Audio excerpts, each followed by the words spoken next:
Just make sure he's ready, obviously, for Thursday. But he sprained an ankle late in the game, so hopefully he's okay. He's got his tooth thing going on. Is that he's going toothless the rest of the season until? He's got something. I think he's got another temper. He's gone through some these temporary caps or whatever he's got going there. I mean, it's just a hockey player, Hartford Whaler. So Providence, I mean, first of all, and you've been asked this before, but just the rivalry, it seems like it's grown for a variety of different reasons over even the past couple of years. It should be pretty intense on Thursday. Yeah, it's going to be an intense game. I think with the new Big East too, I think it accentuates the rivalry. With the old Big East, right, there were so many other programs that were in the league, and now it's like, particularly with the Providence, and then all the old Big East schools, the Villanovas, the Providences, that definitely feel like those games have like that extra. And then the success that Providence has had. I don't know what the success level was like, in the 2000s. When UConn and Providence were competing, but they've won a lot of games.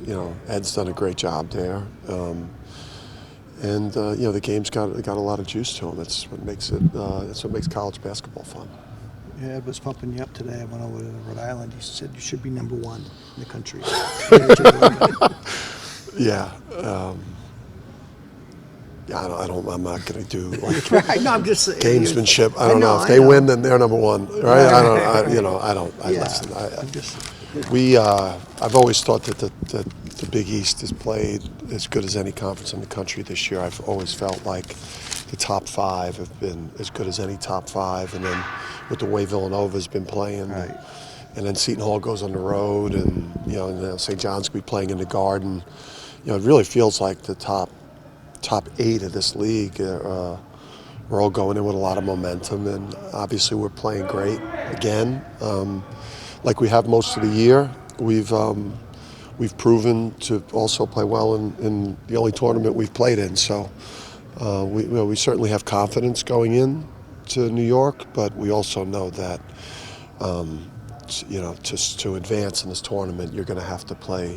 You're going to have to play great. I think that was part of his point. The league is really good, in that the teams that are doing well in the league should be even pumped up even more. Yeah, listen, we won.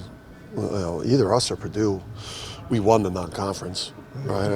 We won the non-conference season. Either us or Purdue did, and we went 13-7 in the league, 13-6 when everyone was actually at the games, when we had a full group and a full support staff. But the league is tough, and the top of this league is as good as any. And I think we got multiple teams. Providence, us, the teams that are going to get bids to the NCAA tournament could all win games. I think that the league, and we've all really toughened each other up. How do you figure Providence? They've obviously had a tough ending, especially losing 2 at home. Yeah, they went through a little bit of what we went through. I think, you're when you're not playing well, you're going to lose in this league, and but also too now it's a fresh start. It's a reset that you get with going to the Big East tournament and playing in New York City, and that kind of that new life that you get when you end the regular season, and you got to get rejuvenated. So we know we're going to see the best version of them. Hopefully they see the best version of us, and that it's Thursday quarterfinals at MSG is like one of the best days of college basketball. It seems like they've really struggled defensively the last few games too. Yeah, I'm sure Ed is all. With the rebounding, we've preached just how hard they're going to go to the backboard.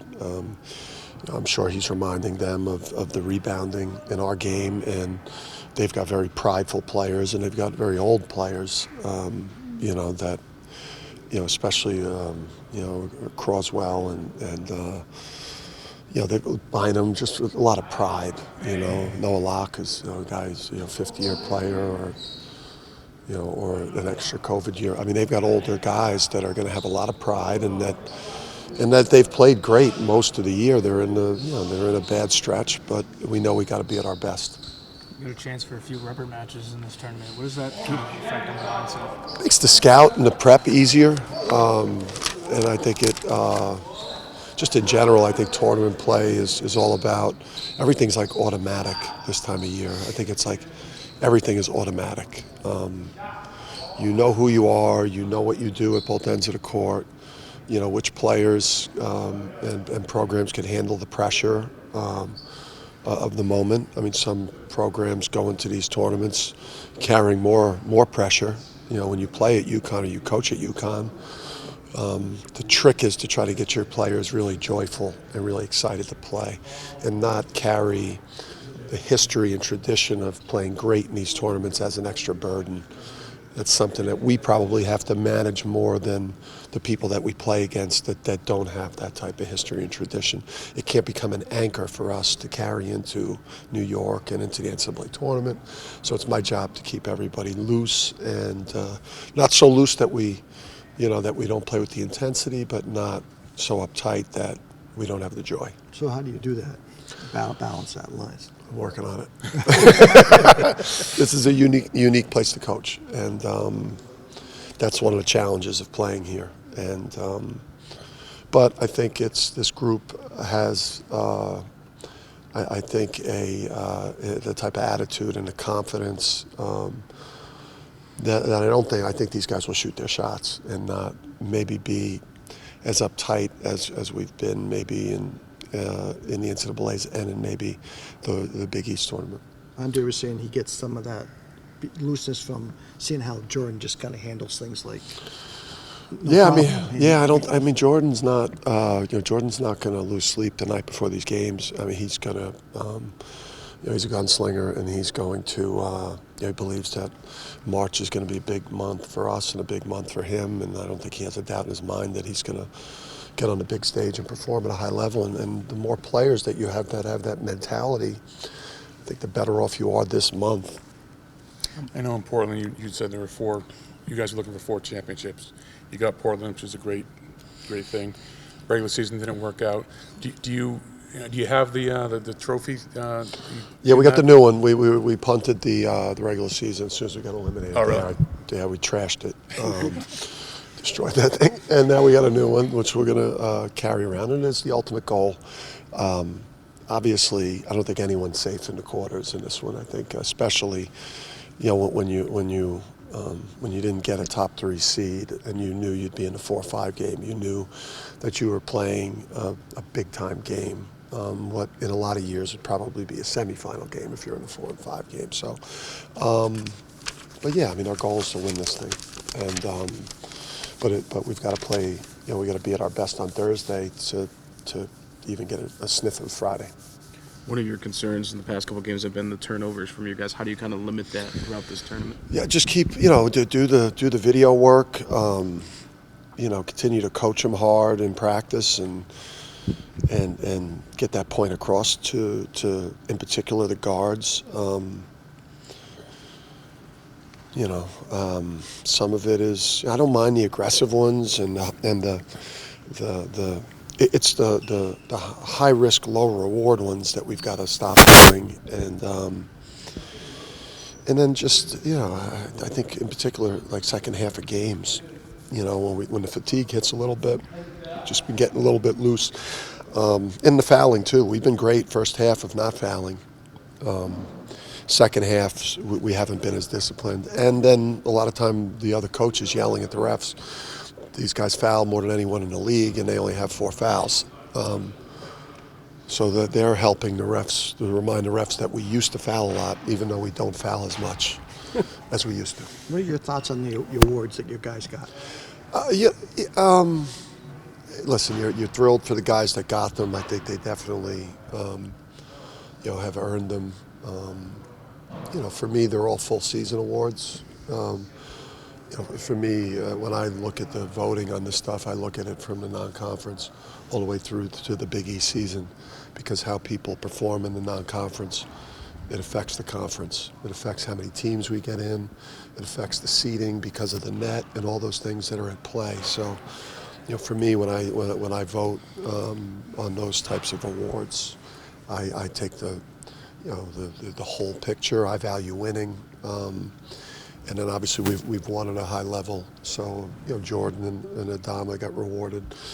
Donovan and Alex get rewarded. I didn't know who Donovan wasn't unanimous, so it'd be interesting to find out who kept him off the top, who kept them off their top 5 rookies in the league. That's gotta be. That was a very. Wasn't Mick Cronin this year?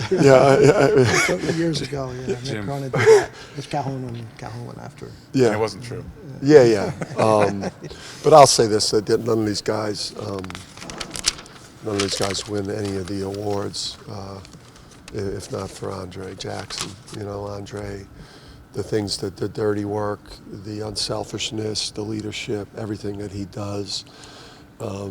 He's the best post feeder, and maybe the best facilitator. So Donovan and Adama and Jordan and AK, they can't do what they do without what Andre does for everybody. Coach, obviously you expected Jordan to take a leap this year. How's it been watching that development? Do you feel like he's gotten where you thought he would be? Yeah, he's done exactly what we thought he would do. We're not surprised.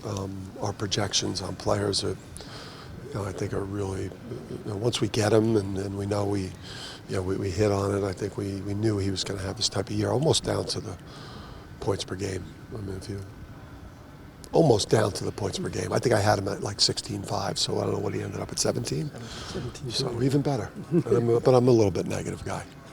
And how excited is he? Obviously he didn't get to play in it last year. Yeah, that hurt us last year. Not having him to the Big East tournament hurt us. Not having him for the NCAA tournament hurt us. Early in the year, at times we were playing him because we didn't want him to transfer. But by the midpoint of the year, minus the Auburn game, and we played him there because he was light, hitting everything he looked at. But midway point of the year, we started playing him because he was helping our team, and he was playing over 20 minutes a game in a lot of games because we were better when he was on the court. When he didn't play, that hurt us a lot, especially when we were offensively challenged last year at times, especially from the three-point line. So he's gunning for a big month. He's in his mind, he's about to go and have a great month.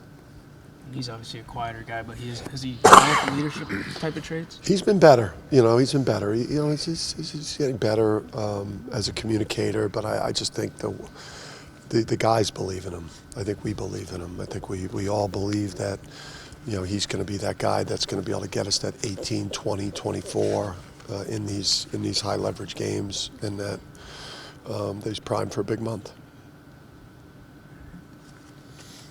Thank you. All right, thank you. All right, we'll see you in the city.